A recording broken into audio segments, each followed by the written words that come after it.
think it's 6 p.m. We'll call to order the meeting of the July 10th Forest Lake Airport Commission. Mark, would you take the roll? Yes, Commissioner Lynch, Here. Commissioner Steeler, Here. Commissioner Munson, Here. Commissioner Bain. Yes. And we will open the meeting with open forum. As always, if anyone wants to step to the mic and say whatever they want to say, it's open. We'll. Mr. Chair, I believe we have 2 members signed up, so. Oh, we do have people signed up. Go ahead. You're up on first. Thank you. Good evening. My name is Doug Ship, 9753 Howard Lake Drive, Forest Lake. I operate multiple aircraft from hangar number 9 at Forest Lake Airport. And my concern tonight that I bring is involving groundskeeping, grounds maintenance at our airport. There's tall grass between the taxiway and the runway, sufficient that it can hide wildlife. And it's actually becoming an attractant. I know it's difficult to maintain that area due to rainfall and how wet it gets down there. I walked the whole distance this afternoon. In fact, I saw the city had a crew out on Alpha 2 today, and I'm not sure what their purpose was, if they were assessing that area to see if it was too wet to get into and maintain or not. I wasn't able to catch them and talk to them about it, but I walked it after they had left, and the whole way I used these shoes and I never got wet. I never got muddy. The whole place, in my opinion, is able to be mowed. And I think just a simple recurring maintenance on it, it doesn't have to be weekly. It could be 3 times a summer, perhaps, just to keep it short enough so deer are not encouraged to bed in there. I counted 12 deer beds as I zigzagged through the whole area. And the only area that I found was too wet to get a mower on, in my opinion, was the last 12 feet to the southeast near Alpha 2. There's a culvert there, and there's a little bit of water pooled. The deer aren't going to bed down there anyway, and it's only about 12 feet. I feel a whole lot safer having a 12-foot patch of 6-foot tall weeds than not knowing when they're going to dart out. And it's not so much for me, it's for the deer. When they get startled, it's anybody's guess which way they're going to run. And if they can see me, they're less likely to run out in front of a operating airplane. And some of the stuff we fly has 100-mile-an-hour approach speeds, and that would be a bad day. Running into a large animal like that in a pit special. And I just think it's kind of a liability that could be very easily managed without too much effort involved. And we can work around rainfall. And right now, I would have no issues taking my zero turn out into that area, and those get stuck really easy. But I know I would not get stuck out there because I walked the whole thing today. And the drainage tiles that I did discover, I stepped on 2 of them as I was going through there. Neither one of them had standing water in the pipe. I could see a foot down into them, and there wasn't anything in them for water. And so that is working. That system is working well as it was designed to do. But if we can get the grass maintained, I think it would be a whole lot safer for everybody. Thank you. Thank you. My mic's really loud. Is that just me being close to it? Or? I think so, yeah, I think you're. So Mark, I assume you took some notes there, maybe let Dave Adams know. And I did, Mr. Chair, it. yes. Thank you. We have number 2 on our list. Hi, name's Richard Eilenfeld, 9021 167th Lane over in Columbus. I fly out of Forest Lake, plane stored over there. Just reiterating him, I don't know how many of you are flying lately, I know some of you are working on planes and all that, but I just suggest to go out and do a good ground walk. I know that new holding pond or, there's brush. It's not grass. I would assume it's supposed to be grass around that. Well, it's not grass, it's brush. And I think the brush won't let the grass grow because it's so tall now. I was out there cutting grass with my lawnmower, which is a old Ford tractor. I had grass yay far over the hood. And the creatures you seen jumping out of there. Just a safety thing. I know a couple years ago I came in, the grass was tall between the runway and the main taxiway. Everything looked good. I came in, a flock of geese came out of there. They were above me and below me. How I didn't hit one, I have no idea. And at 40 feet off the ground, I don't have a whole lot of options. So if something could be done, like you said, maybe 3 times a year or something. So I guess that's my safety concern is the wildlife. And if you ever go out there in the evening, it's a nice place to go for walks. A lot of coyotes, a lot of deer. You'll see everything out there. And it's constantly right around the runway in that area, so. Okay, thank you. Thank you. I've got one housekeeping meeting. I was asked by the EAA chapter president that they got movie night at the airport Saturday. So they're gonna show Top Gun July 12th, starting at dusk. And he made the comment that he did come to a city, airport commission meeting, I think last summer, and made mention there's 2 events, the airport fly-in, and then this movie night. And he told me something else that I thought was pretty fascinating, is he said he had 11,000 followers that said that thumbs up on it. I don't think we'll get 11,000 people out there, but he said he had confirmation for 200 plus that were gonna show up, so. They're gonna have popcorn, they're gonna have some bending type, so I guess if you're interested for a free movie or a $10 donation, he just wanted me, I'll let you guys know that. Saturday night. I'm sorry, the EA chapter covered everything. We got porta potties out there. We did all the grass cutting for the car parking and all that, so the city didn't have it in funding that. Good point. And that's on Saturday? Is that? Saturday, yep, at dusk. Anyone else with the open forum? No, we will close the open forum and we will move on to agenda number 4, approval of some meeting minutes. We'll kind of go through one at a time. The first being the Airport Commission meeting minutes from October 2nd of 2024. We must have tabled that because there weren't enough people here, or I don't remember, but that's probably why. So do we have are there any changes or additions to the meeting minutes of October 2nd that any? Mr. Chair, I did read the minutes. I believe they're correct as written. Therefore, I'll make a move to accept them as written. We have a motion. For Is there a October second? 2nd. Second. We have a second from Curtis. I think it's a non-debatable motion. Everybody in favor of passing the meeting minutes from October 2nd, say aye. Aye. Aye. Aye. Any opposed? Any abstentions?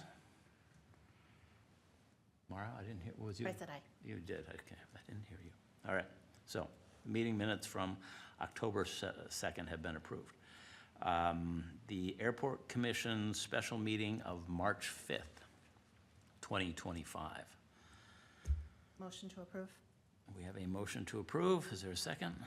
I'll second. We have a second. All in favor of approving the minutes from March 5th, say aye. Aye. And I'll abstain because I wasn't at that We meeting. have one abstention, so those are approved.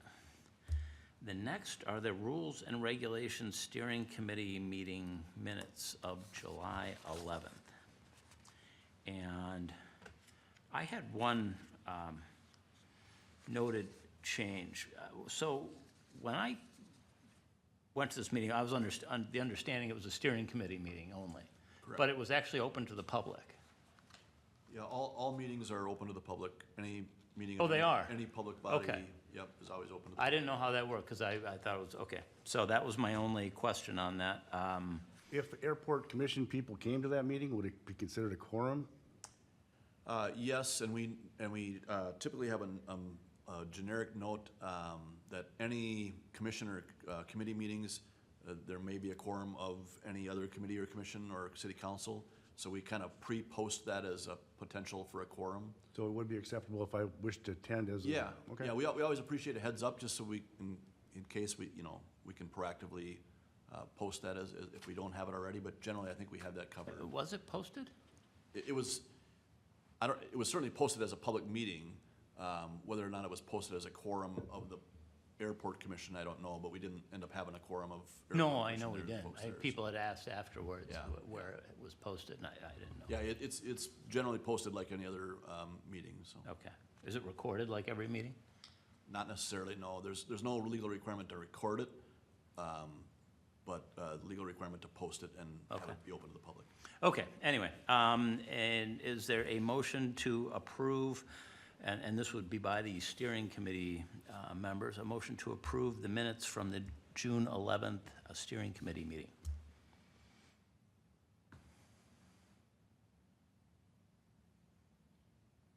Mr. Chair, I think you, I suppose, raise a good point. Generally, meeting minutes are approved by the body that was meeting. I put them in front of you to, I suppose we could just not take action on them and have them as an FYI for this commission. Perhaps that's the Yeah, right maybe that's the course best. of action, because, okay, so let's just, we'll do that. So we'll pass on the approval of those minutes. Let's move on to regular agenda item number 5, election of officers. Mark, I'll let you. Yeah, Mr. Chair, last time we tabled this item, which we normally do at the first meeting of the year. We tabled it because we didn't have a full committee. Unfortunately, Chairman, or Commissioner Gallagher was not available today either. I did speak with him on the phone today and asked him if he was interested in being any of those officers. He didn't express a particular interest. So it's up to you if you'd like to proceed with the election of the 3 officers, or if you want to table it again and continue on with the existing positions. And existing right now, chair, I think Curtis is vice chair, and do we have a secretary? That's a good question. And did I not don't know research that we, Well, who did the notes that we're reading today? We have a Because we have a third-party minute taker that does those off. Is that an option for the secretary? Yeah, yes, and I think we're only electing a secretary, quite frankly, because the city code says we should.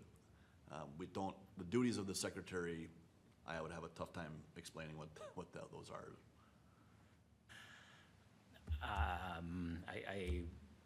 my feeling would be, this is a very quick item, but I think Joe should be here. So I'd rather just table this till Joe's present, if that's okay. If nobody has any problem with that, we'll just table election of officers until we have a meeting where everyone is here. Regular agenda item B, review of fuel pricing policy. Yeah, Mr. Chair, I know we received some feedback from a number of people on the price of our fuel recently. And, if you Google airport fuel prices, you can quickly see that we're, a solid dollar or better above most folks. So I did some investigating, called around 6, 7 different airports around us, talked to our public works director who handles that. I actually ended up talking with our existing fuel supplier. Learned a lot about the recent goings-on in the world of airport fuel. In summary, our existing fuel provider sort of got squeezed out of the market about 12 to 18 months ago. And I could go into detail about that, but it's here nor there. He's having to ship it from Chicago. The cost of that is adding the $1 plus a gallon that we're paying more than a lot of folks around us who have since found an alternative source. And so, even our current supplier acknowledged that he would love to supply us with cheaper fuel, but he just can't. The market, the way the market works, he can't do that. And so, it's staff's recommendation that we would move forward with going with a different supplier, the one that I think Princeton and Rush City are both using. I think it's in the memo there. It talks about We talked about World Fuel, yeah. And so they're apparently getting it on rail car up to somewhere in St. Paul or somewhere, and reducing that, shipping cost. And so we are confident we can at least lower our price by $1 or so. There was some question around whether or not the price difference is because we're marking it up more than other folks. And I think as you can see from my memo, we're not the lowest markup, but we're not the highest, and we're, I think our. Oh, I think we're the highest price by far. Sure, but the markup that we provide, depending on what your base price is, because we Yeah, but operate on it's- a percentage, it's- our markup is probably a bit higher than others right now. But if we lower it by $1 or $1.50, our markup will be in line with the top people. We could certainly consider lowering the markup as well, but again, I think we're gonna be right in the ballpark of most other places if we just simply get a different supplier. I think we need to be in the ballpark of other, a lot of our fuel sales is not from people at Forest Lake, it's people at Anoka. Anoka has always charged a ton, and you've got a few hundred planes over there, and when they're coming home, they stop at Princeton, they stop at Forest Lake, they stop at Osceola, New Richmond, but nobody's gonna stop at Forest Lake when we're $2.50 higher than everybody else. So, I mean, when we look at those past numbers, that's just something to keep in mind, yes. And I don't know if you've talked to Dan on it, because I know Dan had to work with times where he paid more for fuel, and maybe they've got to take a lower margin because they got to price competitively, the tanks go down, then they fill them up at the lower price, and then you make a higher profit at the, I don't know that the airport commission needs to get into the minutia of that kind of price. We never did with Dan, and he made $5 to $10 grand a year profit in fuel sales. So I don't, my feeling is, Yeah, and even last year, when I believe we were still probably higher, we did end up making, I don't know, $8,000 to $10,000. So, Yeah. I'm not gonna go into economics, about. Yeah, whether or yeah, not no, you wanna I be understand. Walmart and do low volume, or high volume, low price, or if you wanna be high price, low volume. I think we always got to be competitive. I think it's nice to be competitive, let's put it that way, and I think that it's a good service to our people here, and it's a good attraction for other folks to come and see our airport, and so I think it's wise. So again, staff's recommendation is to find a different supplier, stick with our current markup scenario, and see how things go, and see if we can't get a competitive price. Unless this is a bit of an FYI, or that's why I said review of fuel price policy. I'm not necessarily asking for any action today. Okay. Unless the board felt strongly about our markup policy and then wanted to change that. I would leave that completely up to you. I mean, I kind of, as airport manager, I mean, I realize you got a lot on your plate now until we assign somebody as a specific airport manager. But that's kind of part of their job, and we've kind of got I won't say the bar is set at 8 to 10 grand a year profits, and it's certainly your first year, you're not familiar with this stuff at all, but after a year down the road, I kind of expect we get back to that level, that we are making that kind of money at our fuel pumps. Whatever you feel is in the best interest of the city in terms of both profits and bringing people to our airport, I think you always have to go back to a comprehensive plan of wanting to bring people to our city, and that's always the kind of the base of everything. And right now at $6.73, we're not bringing anybody here. So, okay, so we don't need to vote on anything or make any motions or Unless do any anything? members of the commission And feel nobody differently. feels strongly that we need to do anything, it's in the Well, city administrator's hands. The thing they've done in the past with a little fixed markup like that, if we bought fuel cheap, and we just did the 23% or whatever that percentage was, then we would sell out really quick. Then you'd buy the next 10,000 gallons or whatever at the higher price, use the same markup, and we'd sit on that fuel forever. Every pilot out there, in my opinion, is gonna jump on an iPad app and find out where the cheapest fuel is Yeah. to fly there. It's no different than when you drive your car home and you know what Love's is, you know what Holiday is, you're going to the cheapest one. So we all the pilots know. So, okay, anything else on this subject? We'll move right on. Item C, review of land lease rate adjustment procedures. Yeah, Mr. Chair, this item is on your agenda, not because I intend to recommend that we change the land leases today. As many of you know, a number of our leases require that we only adjust the leases on the even years, and we do that in March.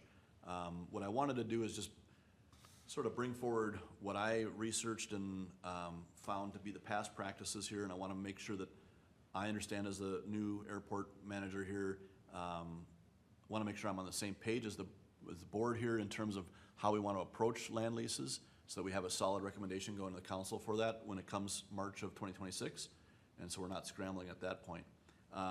So as I read through the memo that Christina put together in 2024, it was a bit unclear to me as to whether or not, the leases are clear that we examine the price in the March of the even year, but it wasn't clear if we then adjust that price for the July bill, or do we adjust it for the July next year bill? And that might be question one is, and I'll tell you what we did. Last year, we sent a bill out in July with the adjusted price from March of that year. So that's what I would intend to do going forward. I'll give you my thoughts, because I did read Christina's note. I was not at that meeting, so I wasn't involved with Christina in that, but I have been involved with Dan Undum in the previous even years. The CPI is the right index to index the price change to. I understand there's some discrepancy of whether it's an annual change and a 12-month change in CPI, or CPI, or do it as a biennial change with a 24-month percentage change in the CPI. And I'm personally am fine with either one of those. It really doesn't make a difference. It's a matter of what's easier for the city. I think because Dan Undum would typically just come to the meeting on that even number year with the two numbers and the calculated percentage, and sometimes there was some disagreement over his calculations, so we'd sit here with our calculators and find out if we agree with his percentage, and if we did, that would pass in March, and that would apply to the July, or is that right, Mark? Yeah, that would apply to the July bill that got sent out to us. So personally, I don't care if the city wants to do it every year. If it's easier for the city to do it biennially every 2 years, and it's a 24-month, CPI rate change, it doesn't make a difference. I can't imagine it's gonna make. If you did it every year, you'd violate my contract, because it says it Yeah. has to be done on an even year. And that's And what, then that my was my, suggestion would be the even year, decide what it's gonna be. That even year, the odd year, then the next year, you look at it again. I would agree with you, sir. I think that's how I read the contracts. Okay. Some of not all the leases say that, but many of them do. And then, I want to respect that. What I want to make sure we do is do that calculation right, and I feel like we didn't do it right last time. It wasn't done right. Right, and so, again, because we're setting it for 24 months, we really need to look at a 24-month And we only looked at CPI. 12, exactly. Right, That's so we're really only exactly. getting half of what we should have gotten. The other thing you can do is just simply look back historically. That's the beauty of an index. It's not a percentage year by year, it's an index number like the Dow Jones Industrials. And so you can go back to any point in time, and we started our leases in 2008, 9, somewhere in there. We can go back to that point, come right up to the present time, and simply do the math on that and get to a spot. The rough numbers that I came up with was that we should be closer to 13 cents a square foot instead of, I think we're at 11.7. It doesn't amount to, it's less than $100 difference in your rent. But, so that's generally, I just wanted to get that out there in front of the commission. If that's what you calculate for what we would have done in March, Yeah, so what we that's should for the have- July bill. what we should have done, Then send that out with the July bill. Uh, And then, well, that would be, because now we're on an odd number year. Yeah, so this is what I'm telling you is I'm gonna do this in March of 2026, so about 8, Okay. 10 months from now, whatever it is. Yeah, This is my intent, is I will use the CPI to catch us up to the current time based on what we started at in 2008, 2009. And that would put us to around 13 cents obviously it'll be another year of data at that point, but should put us around 13 cents a square foot. And I think, what was it, around $900 $936 for the typical 7,200 square foot lease, would be what the rate, quote unquote, should be, I would say. okay. I guess, so that'll come up in March of Yep. '26. So if you can put all those numbers together really well when we have that meeting, so we can, and everybody will understand it, yeah, that'll be good. And so I want to make an announcement to the public, the hangar owning public, is that your July bill will now, I wanted to have this meeting just in case there was any major discrepancies. I thought, the timing works out, let's just hold off on your bills. So we have not sent normally we would have sent your bills out a couple Right. weeks ago. I thought, let's just hold off. So tomorrow, we'll get the bills rolling out for this July, and it will still be what we decided last year, because that's the second year of a 2-year Right. deal, so. And something to think about with that, because I know we are required to have the city of Forest Lake as like listed on our insurance. And typically I don't know who to send that to. I usually email somebody and say, can I scan it and email? I don't know if you guys send out an envelope with that bill and we can just put that in with it, or if you give us an email as to who to send our proof of insurance to. We'll It make would be sure to- put some kind of note on there. That so sounds like a great idea. everybody knows where. Yeah, the language in my lease says it's gotta be paid on July 1st or before. Yeah. So am I in violation of my lease right now? I mean, I'm aware of. Technically, I'm- yes.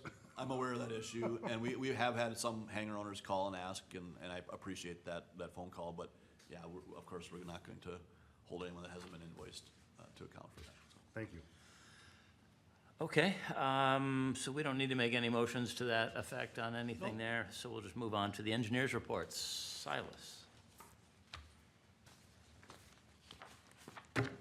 Thank you, Commissioner Steeler. Appreciate the opportunity to present to the commission here. First on the list is the bids for the runway and taxiway 300-foot extension. So as everyone here is aware, the current runway length, 1331, is 2,700 feet long.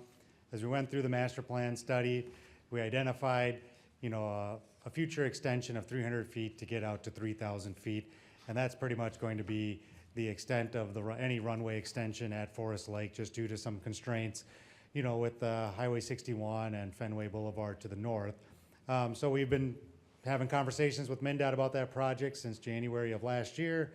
They agreed it was a good project to move forward because they saw the need for Forest Lake to achieve an extension of the runway, just considering the number of aircraft based here and the number of operations. So we opened bids on the project on June 18th. And there were two bid schedules for the project. There's a base bid, which is for the runway 300-foot extension, and then a bid alternate for the associated Taxiway A 300-foot extension to continue serving as a full parallel. And that was done at the request of MnDOT, just to keep, since they have to fund each project separately, we need to keep kind of costs for them separate as well, just in the event that, they run out of funding for the entire amount of the project. So the low bidder for the project was Forest Lake Contracting, with a total bid amount of $987,000. So pretty favorable bids here received. The engineer's estimate that you can see there was 1.175 million. So total project cost, including construction, engineering, and then coordination with XL Energy, if they do decide to lower kind of their power poles off the runway 31 end, we're looking at a total project cost of $1,297,010. So I'll pause there if anyone has questions about the bids before I talk about funding with MnDOT. Is it possible do you have the plans available to pull up on the screen when we get there? I will have a question on the plans when we get there that you and I had traded emails on. I just wanted to, if Mark has it available to pull up when you get there, but. Yeah, and I can verbally describe, because, some of the members of the public brought up, I think, a similar issue that Commissioner Steeler is trying to avoid, is that for the extension in between the runway and the taxiway, kind of in the infield area there, to meet the Rice Creek Watershed District stormwater retention requirements, there is going to be another infiltration kind of pond there. So Commissioner Steeler raised a good point as, hey, we need to make sure this is, designed correctly so that you don't get standing water there. So as members of the public mentioned, the city is able to maintain.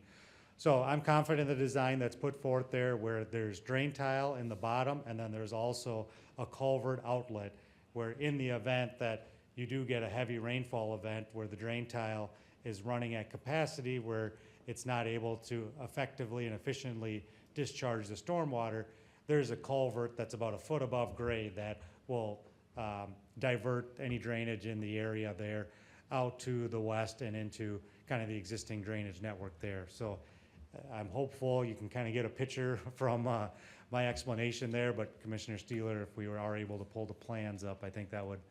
But my concern was a safety concern of an elevation change from the edge of the runway of 930 feet, 0.61, to the bottom of the pit of 923.1, a difference of 7.5 feet elevation.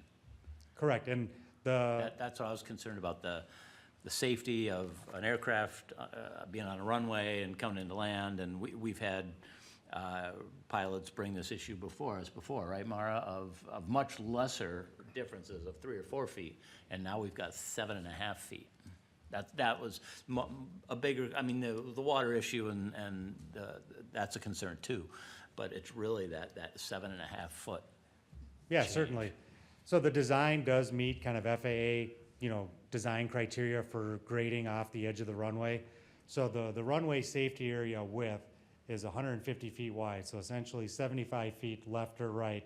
You can't have more than a 5% grade change. So the project is designed, so from the edge of pavement for an additional 37.5 feet, it's relatively flat, a 5% grade change.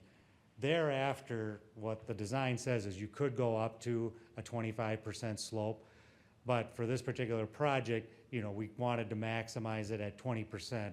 So it's a balancing game because so much volume of stormwater needs to be retained, and then we also want to minimize the slope as much as possible. So it is about a 6-to-1 slope, from the runway safety area down to the bottom of the infiltration basin, as Commissioner Steeler has identified.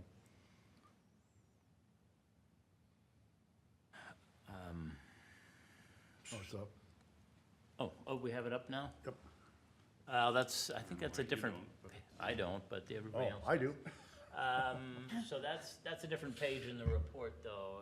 Well, is that in the same plans, what he's got up there? Yeah, that's just the project layout for the clear zone acquisition plan. It's the construction plans with, Yeah, Which so this would- was in today's packet, but the packet today did not include the PDF of the full drawings, but, anyway,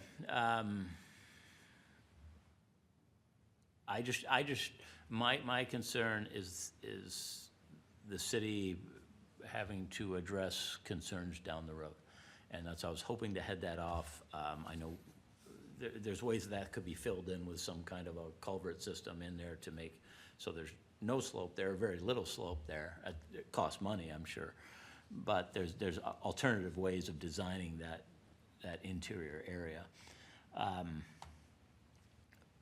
But if you're satisfied and if the city's satisfied, because, and Mara has experience in this, you can tell me, Mara, do you think the city's gonna hear about it? I think you're, I think you're expressing concerns that we've probably heard, yes. I wasn't prepared, I guess I wasn't, we're in the final, are we beyond the design phase? I'm a little, I guess I was expecting this to be more of like a final, like we're ready to accept bids.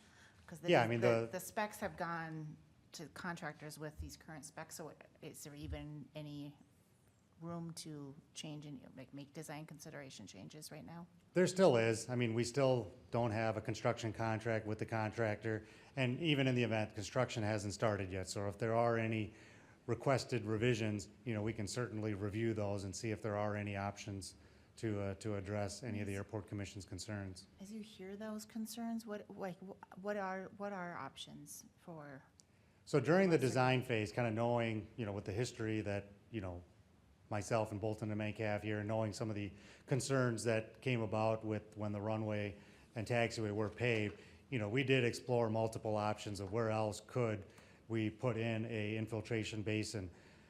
Now, unfortunately, you don't want to put it off of the approach of a runway, because that has to be graded to a certain standards as well for safety in the event of aircraft landing short or sliding off the runway. So we couldn't put it there. Further to the east, there is another infiltration basin that's being constructed, kind of essentially over the one that was constructed for the taxiway connector project, and that's getting expanded to accommodate the stormwater drainage. Further to the west of the runway is a wetland, so there's not capacity there to install another infiltration basin. So unfortunately, just with the land constraints and the wetlands around the site, there isn't anywhere else to put in an infiltration basin that can meet the watershed district stormwater retention requirements. But does it have to be a pit of a basin? Can it be, a concrete structure? And underneath it drains into, so essentially the ground is level, but the water still filtrates down into the culvert system, whatever you have down below. In other words, you don't have a pit. It does the same thing, but it's just flat on top. Yeah, certainly, I understand. It's just the cost constraint It's a then. cost To constraint. to construct something like that would be significantly more than what the amount of funding that was available for the project. So the design that's put forth has some backup measures, like I mentioned, the culvert that's about 1.5 feet, I think it's like 18 inches above the basin grade, so that if the basin does fill up with stormwater, there is a secondary outlet. So, but I don't think that's the concern that the commission has, it's just the grades, but the grades do meet, FAA airport design standards. There is, I know it's only 37.5 feet, but the safety area width here for the category of runway is 150 feet wide, and I can assure you that those grades will I be. think that's the important thing to put in the minutes, is that per Silas, it meets the FAA guidelines. The slopes meet the guidelines in the event it's raised in the future. How different is the slope for this proposed phase from what is current? Is it drastically different and more severe, or is it more of this will look, function, operate with similar slopes of what's there currently? So on the northern half of the existing runway, kind of from Taxiway Connector Alpha 2, that is a flat bottom infiltration basin for about 2,000 feet. So after you get past the 150-foot wide runway safety area, that basin goes down at a 4-to-1, and then it's a flat bottom. But it's probably about a 2-foot drop, I think, in that regard. This one's a little steeper than that So for about a the 6 for to the 1? elevation, correct. No, like elevation wise, it goes down. I can't remember the exact number of footage from when you get to the edge of the shoulder down, but the slope. It's not steeper, it's just it's- deeper. Yes, deeper, correct. Thank you, Administrator Stotts. Can we just get a visual of, Yeah, I'm sorry, I'm looking for you sent me this plan at some point, Silas? Yeah, I did. He would have sent it probably to me in an email and copied you on it Yeah, I as well. apologize, if I you don't happen to have find- my, Back on June 4th, maybe, around about that time, if. and so the impact of being deeper but not steeper is what? Well, to me, looking at it, it was steeper. I mean, the airplanes are tricycles, a lot of them. I mean, not the most stable if you're on an uneven surface, and the center of gravity is auto to the nose. So you get off on a surface, and it's not hard for it to flip. That's the concern. But like I say, if the slopes meet FAA guidelines, then the city's got nothing to be concerned about. So within the runway safety area, beyond the edge of pavement, you can't have steeper than a 5% slope. Once you get beyond the runway safety area, the maximum allowed is 25%, a 4-to-1. So this one is shallower than that. 4 feet out, you can only go down 1 foot. Correct.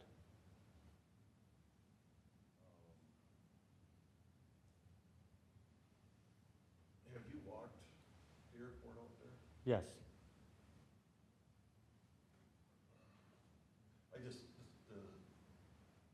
They look steeper.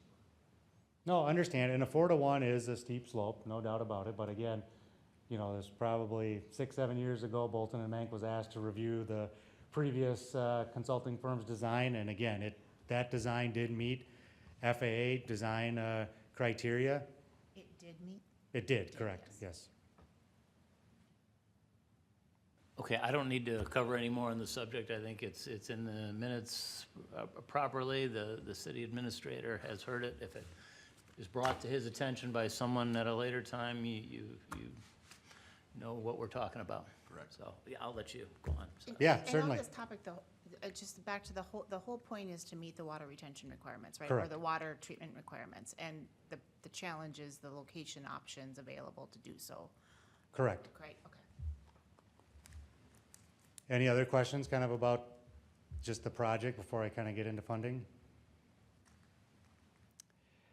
All right, so after we open bids, so we have not brought anything back to council yet because we wanted to discuss it with Airport Commission and MnDOT. So we've submitted grant requests for state fiscal '26. So the state fiscal year starts July 1 and runs through June 30th. So they're currently operating in a state fiscal year '26.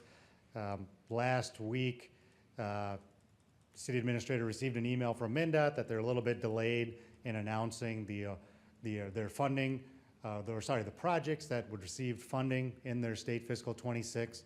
So right now, we're still waiting to determine, if MnDOT has funding for both the runway and the Taxiway Extension Project. The other thing that's changed is that, I apologize for the error in the memo, but MnDOT also lowered their funding participation rate for state fiscal '26 when they released their funding memo in May. So last year and previous years, MnDOT was funding projects at a 95% share. They've unfortunately lowered that to 90% for this year. But where that complicates thing is that City Council last year, budgeted $70,000 for this project, assuming a 5% local share for a $1.4 million project. Well, right now with the local share doubling, even though bids did come in a little less than expected, the local share required for this project is $129,701. So I think the discussion that I've had with the city administrator is, well, let's see, which projects MnDOT has funding for, and then have that discussion with council, whether they can find, the additional funding to cover the project. But if everything goes forward, we're anticipating construction probably starting right after Labor Day, with construction being completed in November. But the project also allows the contractor the option to complete the project in 2026, because the specifications say they need to complete construction in the same year which they start. So if there's any concern about the contractor not completing work in '25, they'll do it in '26. And Mr. Chair, if I could just add a little bit of context to the budgetary issues here. So again, as Silas mentioned, we had planned for a $70,000 cost here. So we got good news and bad news. Good news, the bids came in lower. So, 1.4 is now 1.29 or so. But bad news is 5% went to 10%. So net of those two, good news, bad news, is that instead of 70,000, we need 129,000. The airport fund does not have $129,000 in it. It has 85,000 or so. So we would be in the red in the airport fund if we were to do this project and pay our share this year. That being said, that the council has the authority and if they have the will to take that fund into the red, it's part of a larger pool of money, right? So what I would ask this board tonight to do would be to consider whether or not you would recommend to the city council that we move forward with the project or not, based on the availability of funds and weighing all the things in terms of the good bids we've received and the timing of this project and the importance of this project and all that kind of stuff, and give the council your honest and best opinion on whether or not this is prudent at this time. I think, Silas can talk to it a little bit more, but the MnDOT funding, I don't want to say it's always there, but as you can see, it sometimes fluctuates. There's nothing stopping them from tomorrow saying funding will go back to 95%. There's nothing stopping them from saying it'll go down to 80%. We've been at both of those spots historically, right, before. Correct. Historically, funding was 80% state, 20% local.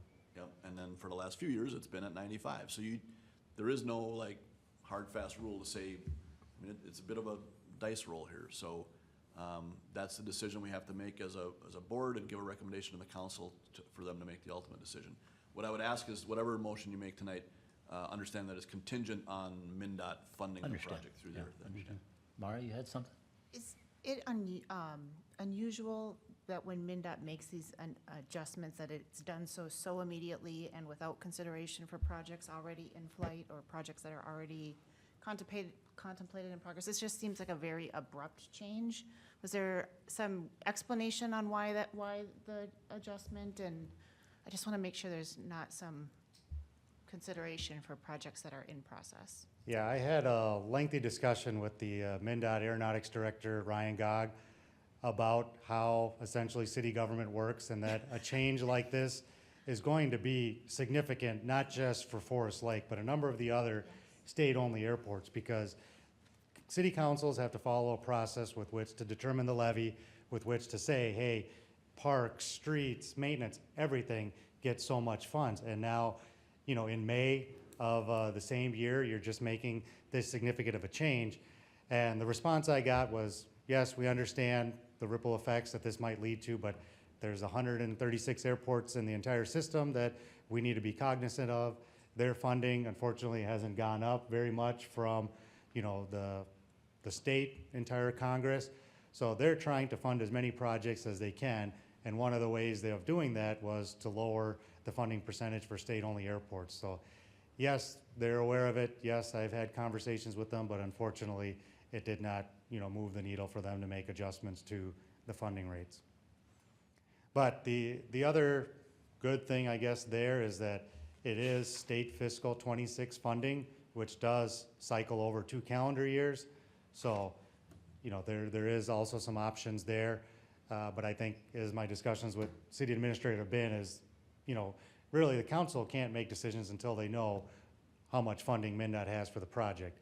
And then you can start reacting and figure out, okay, do you need to get creative in finding the local share? So unfortunately, we believe we'd have that information for this meeting, but for sure for the next meeting in August, we anticipate to know, if MnDOT has funding for the entire project or possibly just the runway extension. I'd be interested from the commissioners of their thoughts on, the urgency, the need, the demand for the full project. And I know it's a safety thing. I mean, by adding 300 feet, you create an element of safety. You reduce the noise when aircraft are taking off to the north, because they have that extra 300 feet to start from. But is it something that's absolutely and definitely needed right now? That's a questionable one. And if the additional cost is, we're looking at $50,000 more than what was originally planned, yeah, I'd like to see the project done, but not at the expense of something in the city that is perhaps more valuable to the city in terms of bringing business and what have you in, if it means putting this off for setting it back in the calendar for the next time. So that's my own thought. I'm interested in what the other commissioners think.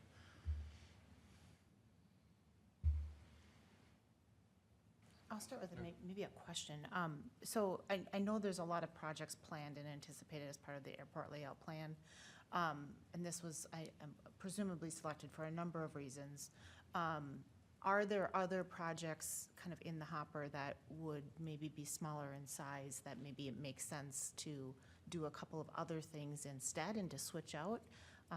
It's been a while since I've looked at that airport layout plan, so, right now, to know off the top of my head, would we do this instead? I don't know what those options are, but it seems like if this project was sequenced because it was, a significant safety concern or significant, like the broad support, yes, we absolutely need to get this done, then I think that's a difference than if there's other projects that maybe would be smaller in size and maybe, as welcome to users of the airport. And we submitted like 4 projects, right, to MnDOT, and they did, I don't remember seeing it, did they reject the others, and the only ones that were approved at the 90% rate was the runway extension and was this?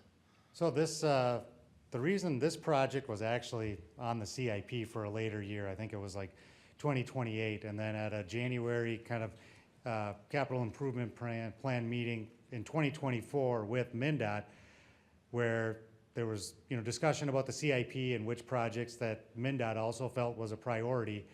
And so they understood the need for extending the taxi lane Bravo and taxiway connector Alpha 3 because all the hangar lots were occupied. So they agreed to prioritize that project in state fiscal year 24. So that project was completed, and then MnDOT, in discussion with, the airport commission said, okay, MnDOT felt the extension of the runway should be a priority project, and they felt confident that they could provide funding for it, for the safety, the enhancements and safety to the airport, the amount of aircraft that travel in and out of here, the amount of aircraft that are based here.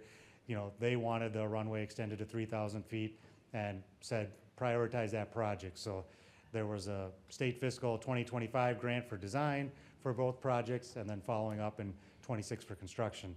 So I know this is a long way to answer your question, Commissioner Bain, but I don't want to sound like I'm advocating just to move forward with the project, but my concern here is if MnDOT appropriates funding for the runway extension and ultimately Forest Lake turns down the funds, I think then Forest Lake is going to be limited to funding in the future until they complete the project.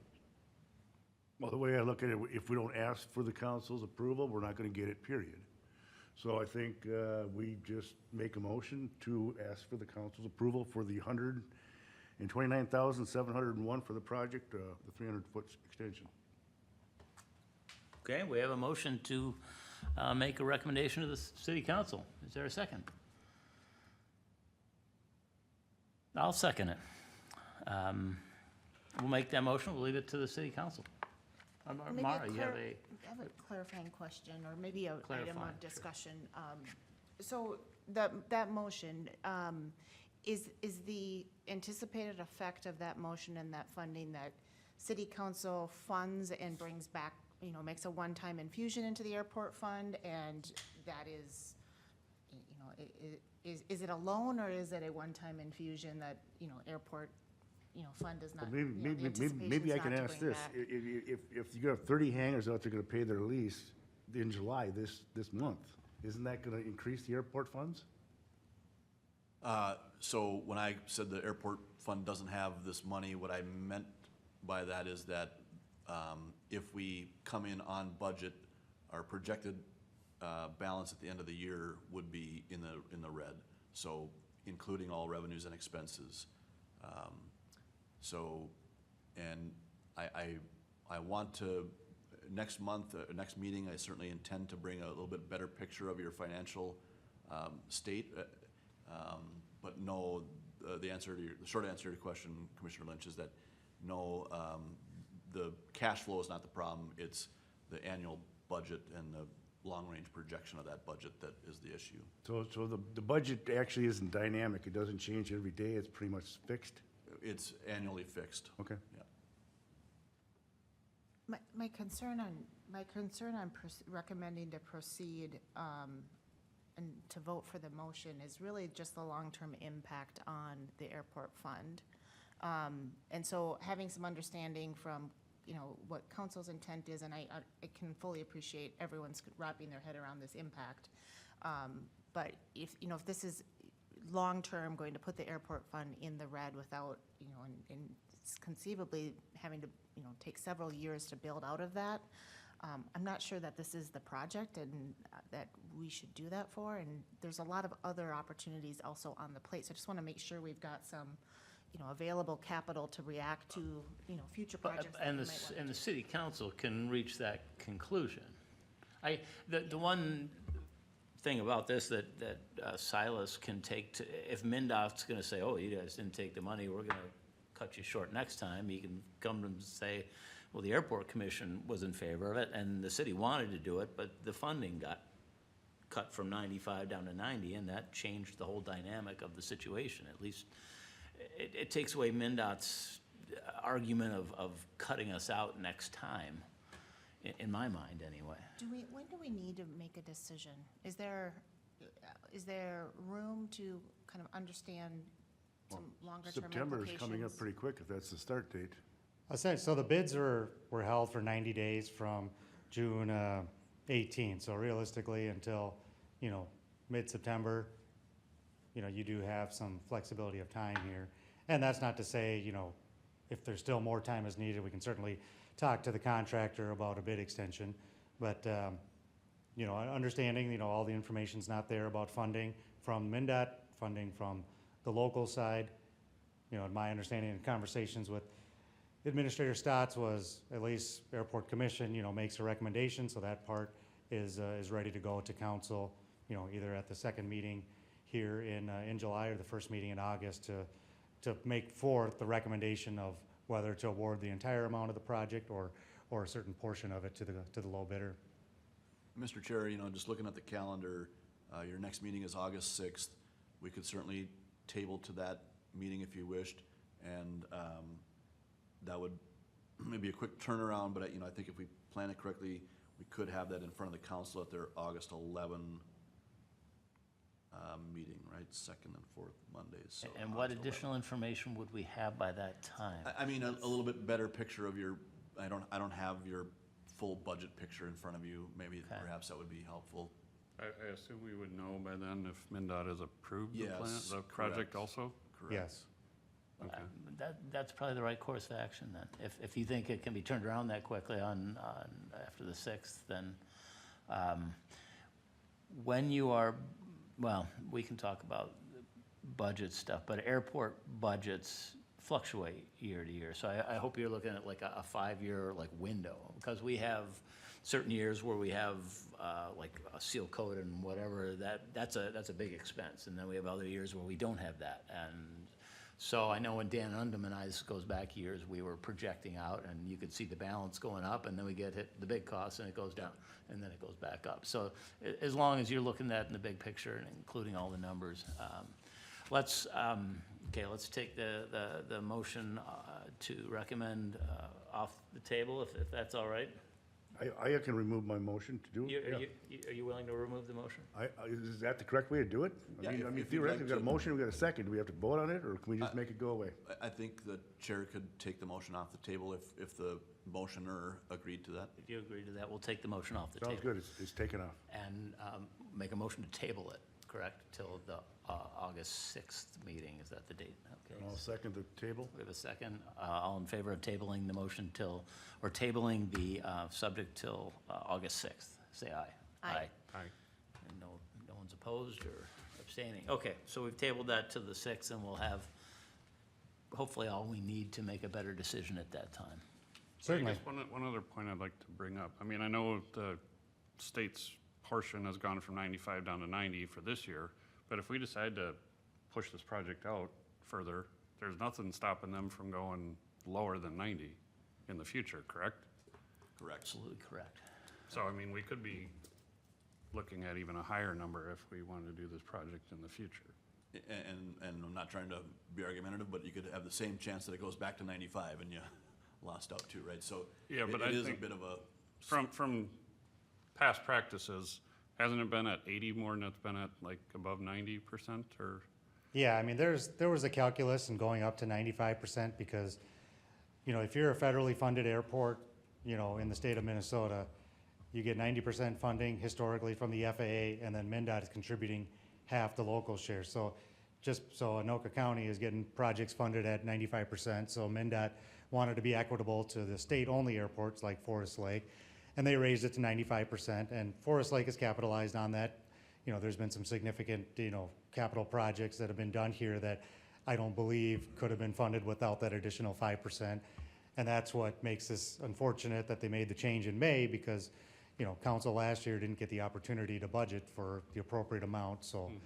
But to Commissioner Munson's, yeah, I mean, come May next year, it could remain 90%, it could go down.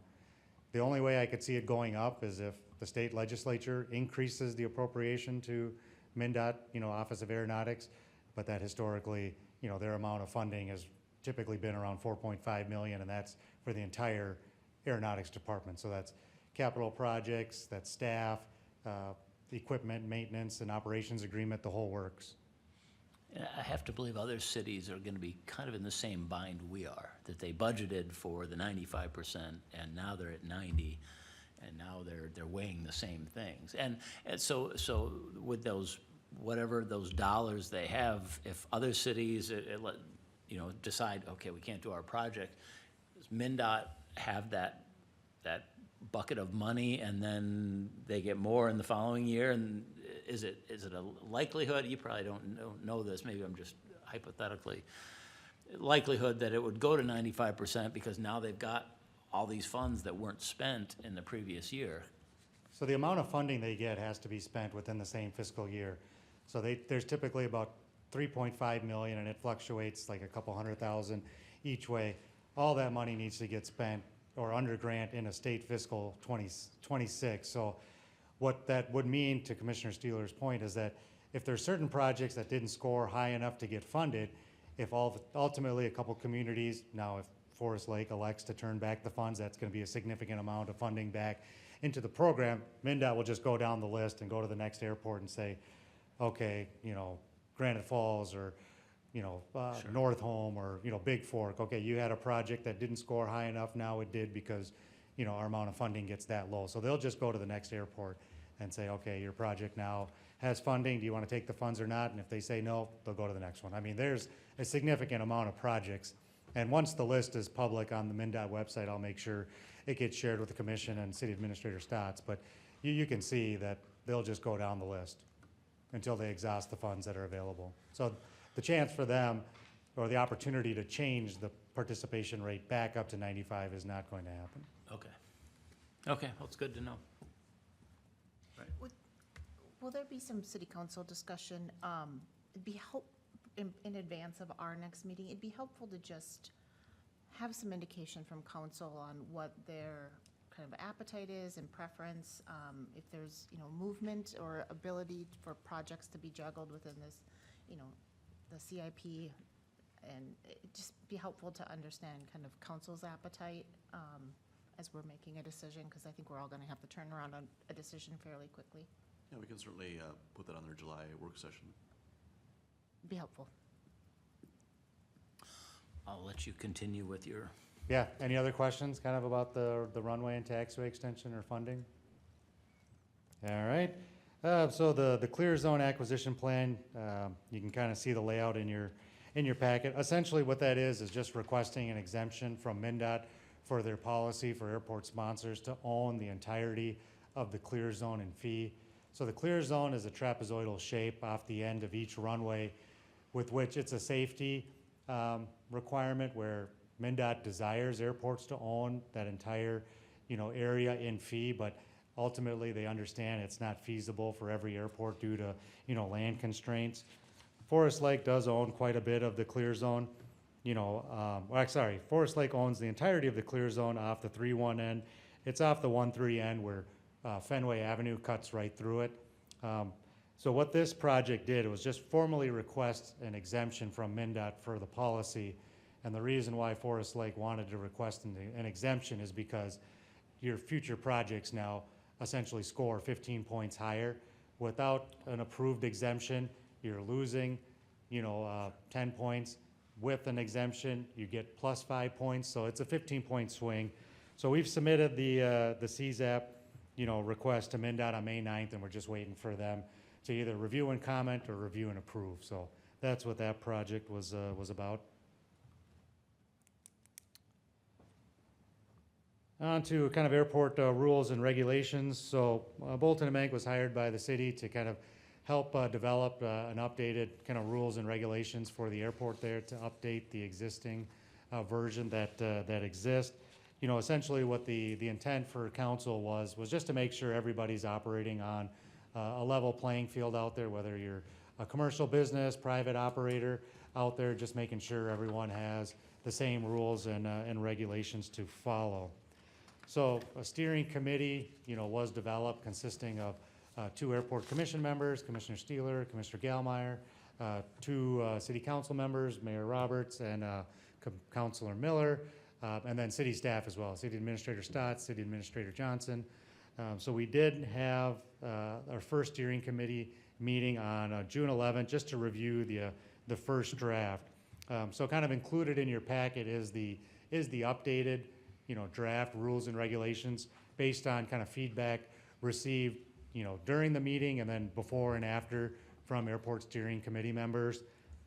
At the meeting, kind of some of the primary discussions about just clarifying what aeronautical use is at the airport, just making sure that it's clear what constitutes aeronautical use for, folks that own their own private hangars in terms of what that means, and what the FAA definition is as long as you have an aircraft that's operable or you're working towards making that aircraft operable, you can do whatever else you want other than, you know, operate a business, but you can use that space in your hangar for anything else. So just kind of having some of those discussions with the steering committee about, well, this is what the FAA says, but since Forest Lake is not a federally funded airport, you do have some ability to either deviate from that or make some modifications. And the steering committee did like the context of aircraft first, and then you can use the space for storage or whatever else be. Just some clarification in terms of what would constitute a commercial operator at the airport versus just a private hangar operator. You know, historically, some of the aircraft that have direct access to parallel taxiway alpha have been considered commercial. So just making sure that the rules and regulations are consistent throughout to identify, you know, the difference between a commercial and a private operator. And then there were some areas where there's conflicting language in different sections throughout the rules and regulations that, you know, the steering committee members did catch. So we went through and started clearing those up to make sure there's nothing in conflict there. Something else that's still ongoing is just reviewing existing lease agreements to make sure there's nothing that's going to be in the rules and regulation that conflicts any of the lease agreements that currently exist with hangar owners out there. So there's, you know, I won't go through every page of the rules and regulations, but if anyone has reviewed them or does decide to review them here later this month, I'd be happy to take any feedback or comments. Either email me directly or email your comments to City Administrator Stotts, and we can facilitate Can I those mention comments. a couple things? Yeah, Since I just certainly. went through. Number one, when you issue a new revision, can you put a revision date or something on the cover? Because when I got this in the minutes, there's no way I would have known that this was updated until I happened to be going through it and, oh, this is different than I looked at before. So there's a track change comments that I'm planning to send to the steering committee. Okay. And that was a comment from Administrator Stotts, as he made the same comment. Same He's like, comment, well, what okay. changed actually, right? So, Well, that's, yeah, it'd be nice if we had the red lines and all that too. correct. but, So we have that, okay. but since the Airport Commission, I'm not sure if they've seen even the first draft. It would be a little confusing to kind of see all the commented changes, so, but I can certainly send that over to Administrator Stotts for distribution, the track change version. A couple other just little items that I'd like you to think about. The word operator, sometimes it's referred to as commercial operator and sometimes just operator. If the word operator is, I think you should either have a commercial operator and private operator.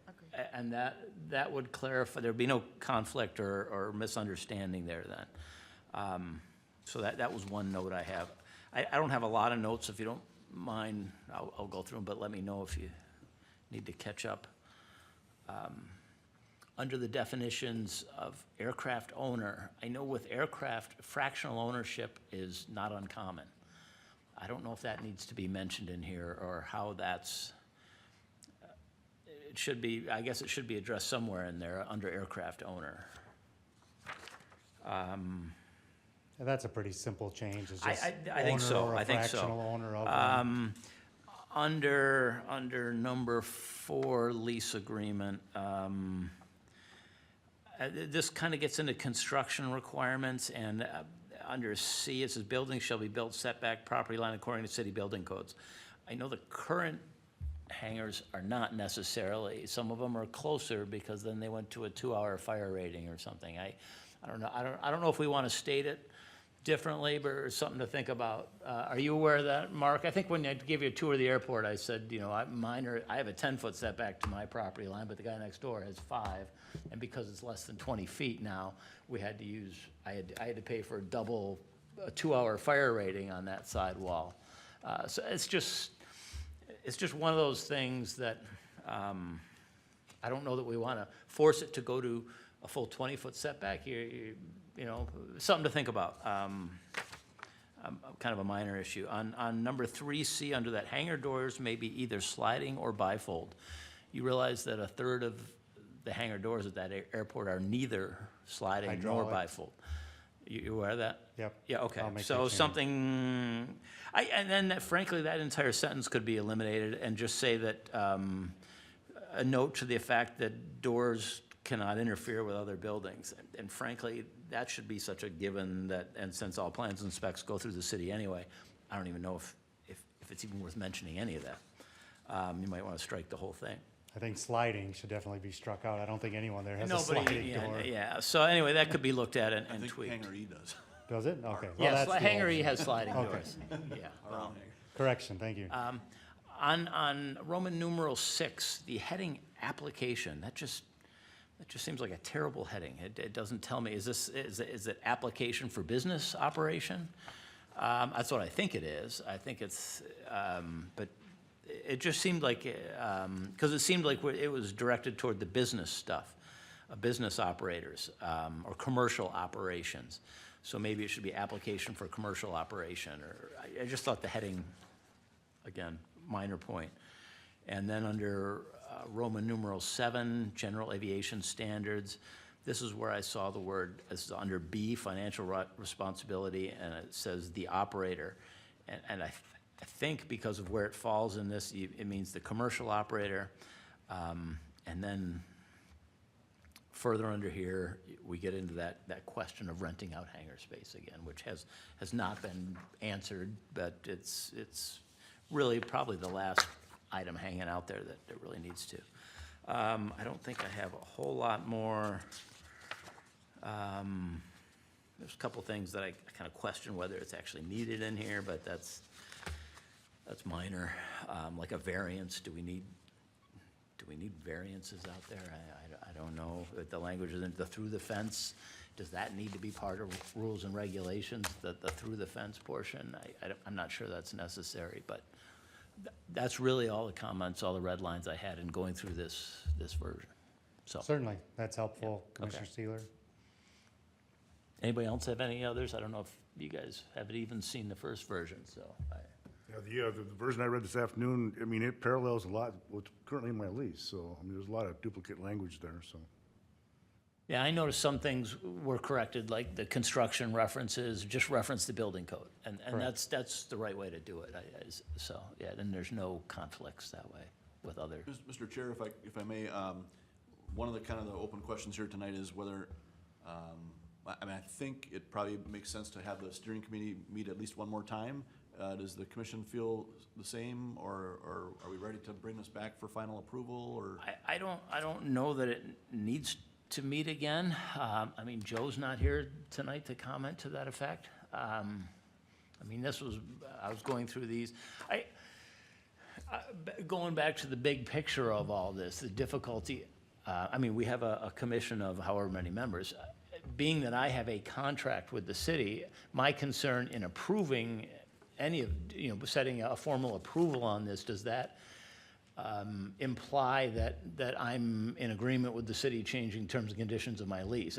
So I don't know that I can give my approval to it when it comes to that time.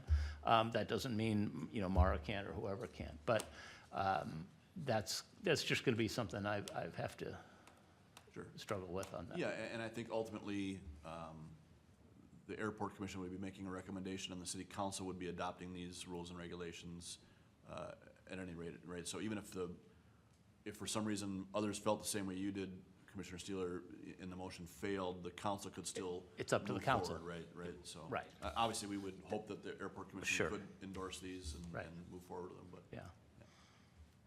Yeah. So in going back to if we need another meeting, my opinion, I don't think we need another meeting, but maybe you want to reach out to Joe and ask him if he needs I another could meeting. certainly do that. I If he could certainly miss it. needs, yes. Do you have a sense on how distributed these have been to members of, No. the airport community, and so have people? I don't, well, had an because I just opportunity noticed today the differences here. Okay. I actually think this would be good to distribute out, or maybe make the tweaks that I just mentioned to you and distribute out to hangar owners to review and get their comments, because they're the ones who have individual contracts with the city. I And think it'd be helpful to have some level of public comment period, or get the draft distributed Yes. and circulated, and certainly have an opportunity for the subgroup to meet again in reaction to those. And if it's, feedback is, minimal and not necessary to meet, it'd be helpful for that working group to yes, address some of those topics right before it comes to this group. I like that idea, Commissioner Bain. I think we could, I'll just say, distribute it more widely, hangar owners and other folks, and then if we get almost no feedback, then, and I reach out to Commissioner Gallmeyer and don't get a lot, then maybe we won't meet. If we end up with a fair amount of comments, then we'll convene the committee and move Yeah. from there. Yeah, that sounds good. Did anyone else have any other comments? I had a couple of nits if I wanted to jump in, but I didn't want to jump in Yeah. front of anyone else. Oh, So I agree with the chair's feedback specific around being specific if it's a commercial provision or a private provision, especially in that section that's around the application. I think that's intended to be more of a commercial provision, and so let's just call it that. It felt like if we're putting together guidelines, and maybe these are covered elsewhere and airport users just know this, but the emergency provisions just felt a little light. Essentially notify the airport manager, and that whoever caused an accident will be, responsible for property damage. I think there's potentially other language that should be included there in the event of an accident. But maybe that's already known by airport users, and maybe it would be redundant to be included. It just felt a little light as I was reviewing through. The enforcement section, which is section 11. Let me get there. We talk about authority, we talk about changes to the rules and regulations, we talk about inspections. But I believe when we're talking about enforcement, do we speak to, do we call it a misdemeanor? Is that the path for enforcement?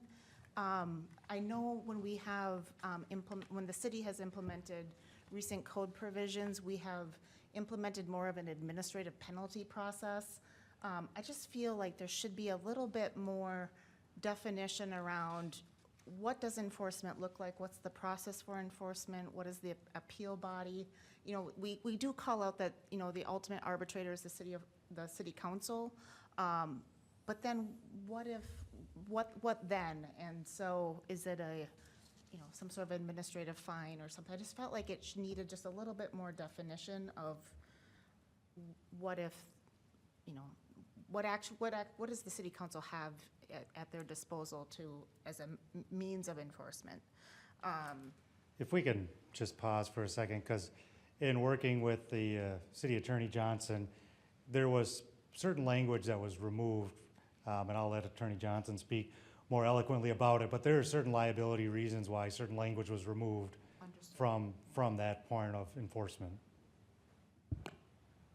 Yeah, one of the things that still needs to sort of be thought through from the council's perspective is how they want to enact these. So these can be enacted as rules and regulations. Everybody's lease says that we have the right to enact rules and regulations. Everybody's lease also says that they will follow any future rules and regulations promulgated by the city or ordinances.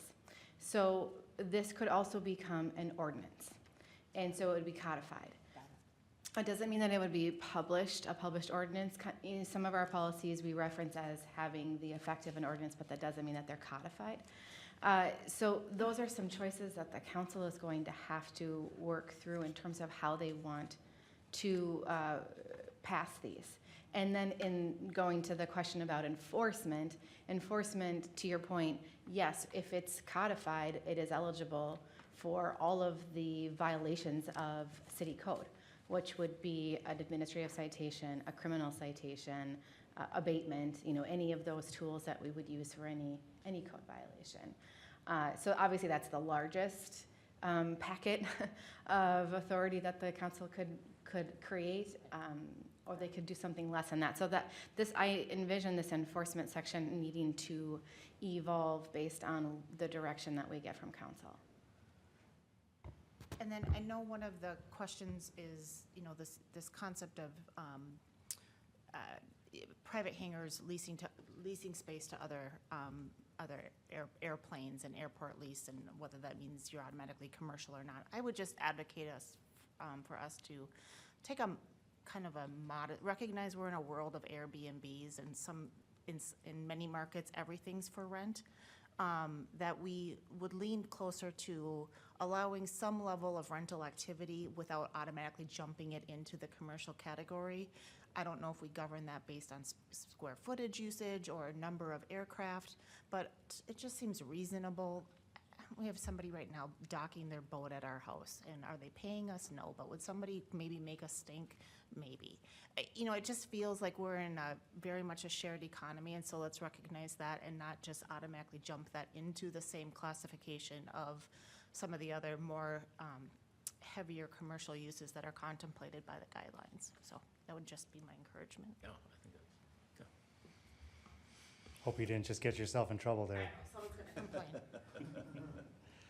They're not paying. It's a borrow. Anything else? Nope, that's it. Commissioner, any other commissioners' thoughts or comments?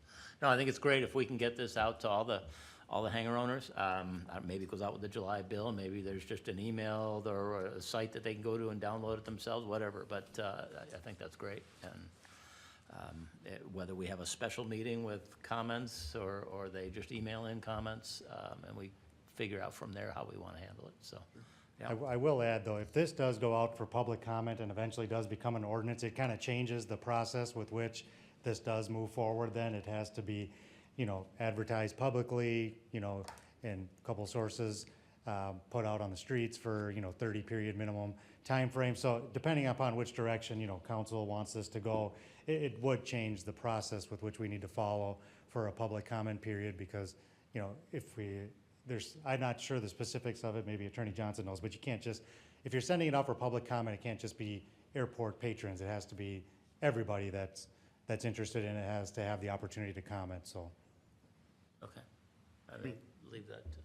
The one thing I kind of read in there, I understand there's legal terms in here, and I'm not a lawyer, but when it says like an operator has to have a written contract with the city to operate at the Forest Lake Airport, I mean, if you were a pilot, he or she coming out of Anoka and coming up here to buy fuel, is he or she an operator? Yeah, there was some of that language was corrected, and I'll comb through it again because Commissioner Steeler had that same comment. He's like, so anybody that lands or takes off here that isn't a private hangar owner, so. Who comes out of the sky and chooses to land there, so. Yeah, that's not the intent, because it's a public airport available for anybody to take off or land. So if it is in there, Commissioner Lynch will make sure we get it cleared up. Appreciate that. That's not the intent. All right, we can move on to the North Hangar Lots Layout. Yeah, so included in your packet is kind of the lot layout for, prospective, 4 hangars there kind of with the taxi lane Bravo extension. So I apologize if I got this wrong, but I didn't believe this layout was approved by the Airport Commission at the last meeting. Maybe Administrator Stotts can clarify that. I think one of the reasons we wanted to bring it back to you is that I think there may have been some approval of it. What I don't think we made clear is whether or not we wanted it to be specifically designated commercial lots so that we are not going to allow someone to operate as a non-commercial use in these spaces. We currently have 3 hangars that are commercial that are held by a person and just used as a private hangar. So in my opinion, these 4 lots should be commercial, and if somebody chooses to lease under the commercial lease and just chooses to put their aircraft in there and not operate a business out of it, then in the future, you'll have the ability to turn it into a commercial property. I mean, I don't think it's public right now, but we just learned that the one big commercial hangar out there's got a new tenant. And I think that's gonna do well because that tenant's gonna keep that space occupied. Now we got 4 more that we can add to it. But there are 3, to my knowledge, and I could be wrong, that have commercial rates, 2, 3, and 4, something like that, that pretty much just private hangar. So it's my recommendation to make those 4 commercial. And I would agree with that they should be commercial. And ideally, we could find commercial tenants. The difficulty is when our airport only has 27 hangars, you're not gonna get a repair shop that's gonna move into an airport that only has 27 hangars. If we had all 100 hangars out there with, 150 aircraft, that's a whole different story. So it becomes a matter of, how quickly we wanna try and get those developed and who we can get in there to develop those lots. Would you be opposed to designating them as commercial but allowing a private individual to be in as long as they're? That would be my That's recommendation. what Mark was saying, they're paying the higher And are you rent. okay with that too? Yeah. They Well, build to I can commercial, answer they for build him. to commercial He's standard. not That's- answering for me, I'm not, we got 4 lots there, so I'm not opposed to it, it's just that, okay, let's say hypothetically, all 4 of those lease out because the demand for hangar lots is That's pretty right. good, and all of a sudden you got 4 private hangar owners, and now we can't put a business, a repair shop, a flight school, there. So I think with the commercial lots, the way I read the guidelines is that the city's gonna review a commercial operation pretty closely anyways, so they could, you know, perhaps if the first 2, you know, they lease out, you know, at a commercial rate and it's a private hangar owner in there, then they get a little more restrictive on 3 and 4. You know, it's kind of left at the city's discretion then. So I'm not opposed to that, I but. think, Mr. Chair, as I'm, wonderful points that you're all making, I think perhaps we should come back to you with maybe some proposed lease language that would restrict whether or not, you know, the types of operations. Do you're you saying. not want to have a 4th lease? Well, fair point, fair point. I'm not trying to be, but cruel here, but we're in trouble right now because we got 3. Sure. Maybe what I'm saying is I probably need to review the existing leases we have to see how they address that issue of I've never read the commercial lease. Yeah, I've never read it either. So I think in my head, what I'm thinking about is, I wanted to bring this back to you to say that, have the commission endorse the idea that these would be commercial, so that we don't get people who lease there thinking that there's gonna be non-commercial uses around them, and the idea that you could allow a non-commercial use there, but as long as they sort of understand the idea that could be a noisy operation next to them, perhaps that's. And they're paying higher And they're paying ground a lease commercial rent. rate, you know, maybe that's allowable. Yeah, I'm not opposed to it, because they all have to go through the city anyway to apply. So if, you know, if 3 of them fill up right away and it's just private people and they're paying the higher rent, then the city can hold back on the 4th, or, yeah. I would just hate for it's a hard decision to make without knowing exactly what the commercial demand is. I know there's just such a demand for growth out there, and we need to continue to build out that infrastructure, and there's all sorts of considerations on why growth is good. So I would hate to just hold off too long on commercial if there isn't, you know, a reasonable horizon where those 4 would fill up as commercial. So And I I'm just think- trying to thread that needle of. Not to belabor this issue here, but the other piece of this puzzle is that these are ones that face the taxiway, the main taxiway, I'll Yep. call it. And those, I think what we're trying to do is reserve spots that make sense for commercial users to occupy. And they have access to the road behind, without having Right. to have customers, if they're coming in that way, drive on taxiways, which you absolutely want to avoid. Right, Yeah. employees and customer type stuff, yeah. At least employees are going to be familiar with an airport environment and but it's But the general ideally, public coming in. the is parking the- and the access to those would be in the rear, right? Yeah. Maybe the other point too to make on this is, if there is some consideration on reserving for commercial, this body and council can always change our mind and move to a more private use if that doesn't get filled up. I think the reverse is harder to do, because if you Yeah. don't have that designation, they are going to fill up with private, and so maybe it Okay, does maybe make we- sense to have that initial preference and know that we could reverse course if you know, current operators and, you know, future projected operators just don't come through. I mean, the other comment I would make too is 60 by 60 is not a very big building for a commercial operation. You know, would you ever consider taking 2 lots and making it 120 by 120? Yeah, and we did discuss that. We've actually had some interest recently from operators who, you know, talked about taking up 2 lots. And so, just as a comment, we have had some interest in the commercial lots. I'm not gonna promise that we're gonna get all 4 sold here in the next year, but we have had some interest in those. And to your point, yeah, some are interested in fairly large operations. And then to that person, he or she that wants a private hangar, there are 4 empty spots out at the airport currently.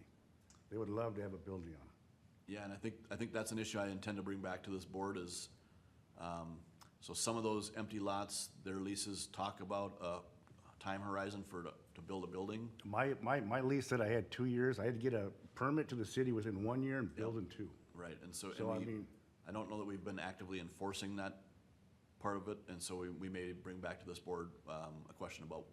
Yeah, and that goes all the way back to, was the financial 2000 crisis? 2008 Yeah, when, so, but yeah, it needs to be addressed, because there's 4 lots that should have hangers on them. But I have, okay, so what are you looking for us to I think recommend I've here got the today with feedback this? I need, Okay. to, move forward with something, in terms of making sure that that designation is carried forward, so. Yeah, okay, okay. Silas, we're on to capital improvement plan.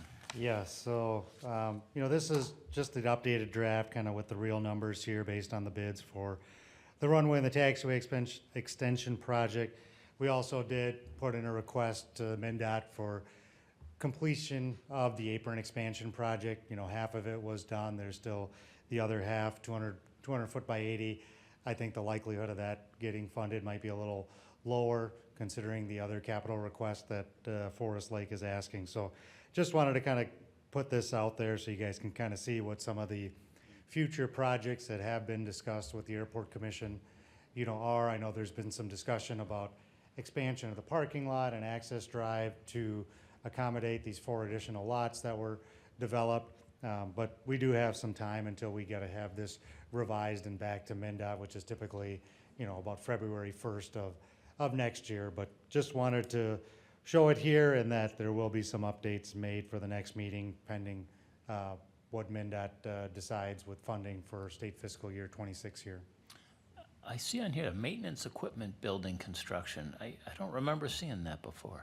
Did I just miss it before, or what equipment are we gonna be keeping out there? It was discussion with the Public Works staff about, since the airport has been successful in getting state funding to acquire equipment out there, just having a place on the airport to store equipment that's used to maintain the airport. So it's a project that's just shown on there in 2029, and obviously if there's not a need for it, we can, move No, it that's back. okay. I just But hadn't seen it. it's just a project that's shown on there. Any other thoughts or comments on that? Looking at it? No? No? So no action needed right now, just wanted to share Yep. the latest draft version. But if there are any projects that come to mind or any change in priority here, we can certainly move anything. But it's gonna be imperative to know which projects for state fiscal 26 got funded first. Yep. Any other kind of questions or comments that I could address for the commission? I'm good. I'm good. All right, thank you for the Silas. time. Thank you. On our agenda, it goes to discussion, and it says none. So, does that mean we are not discussing it? I have no specific comments for discussion, how about that? Okay, well, The one thing I would like to discuss though is this is my take on the 4 empty lots out there. One's right next to me. He's had that lot since 2008. And he pays, or I'm guessing he pays a lease on it every year. So he's got 10 years worth of lease. So, if it's $700, he's got $7,000 tied up into that property. So he's not willing to get rid of it or move it but I still think that, I know he can afford to build. I know that the other empty lot that it was there, they can afford to build too. So, is there any language in the lease that you guys can say, if you don't get a building permit to me soon, I'm gonna have to do something? And I'm not trying to be mean, these are my friends. Right. So, it's just, if there's such a demand for airport hangars, and the language in my lease that I had 2 years to build, 1 year to get a permit pulled, then I think it's a shame to let those lots sit empty. And it's also gonna help revenue too. yeah, it's not because- even not even just the shame, it's the loss of property tax revenue from the hangars. I mean, I know I pay like $1,300 a year by property tax, and half of that must come to the city at least. The 3 chunks go, the biggest chunk is the city of Forest Lake. I looked at my taxes, just paid them. The second is the school district, 831, Yeah. and then Washington County. I think the water runoff district gets like $12. But who's benefiting from the lease or the property taxes out there? City number 1, school district number 2. So if you've got people in this area that's got kids in school, they want to have those buildings built too. Yeah, I think, I only had an opportunity to quickly review one of the leases on empty lots recently, and I intend to get to the other couple to make sure that the language is similar, but I do think we have some ability there to move that needle forward, so. I mean, maybe that person could work a deal with the prospective builder to kind of compensate himself for him or her for the money he's got into it already. And the only reason I say that is the way I got my lot was the guy built in Anoka. And then we were meeting someplace and he said, hey, I got a lot at Forest Lake. So we went to transfer the lease. He said, I'm not losing the 3 years of lease I already paid. So I paid him the $2,100 or whatever the hell it was, just to get the lot. Any other discussion? If not, we'll go to staff updates. We'll start with Amanda on the end. I have nothing. Nothing, Mayor and council liaison. Yeah, I just want to thank everyone for their, willing to serve, the great comments tonight, and just know that this has been a little bit contentious over the years, and I'm more than happy and appreciate the willingness to work through all these guidelines and move forward. We got a great opportunity in that airport, and it can only get better, so I appreciate your time and all your input. Thank you. City Administrator, anything? Nothing more. Mara, anything? Nothing from me. Kurt? No, sir. Nothing else? I am good as well. Is there a motion to adjourn? I'll make a motion to adjourn. Second. Second, all in favor of adjournment, say aye. Aye. We are adjourned at 7:36.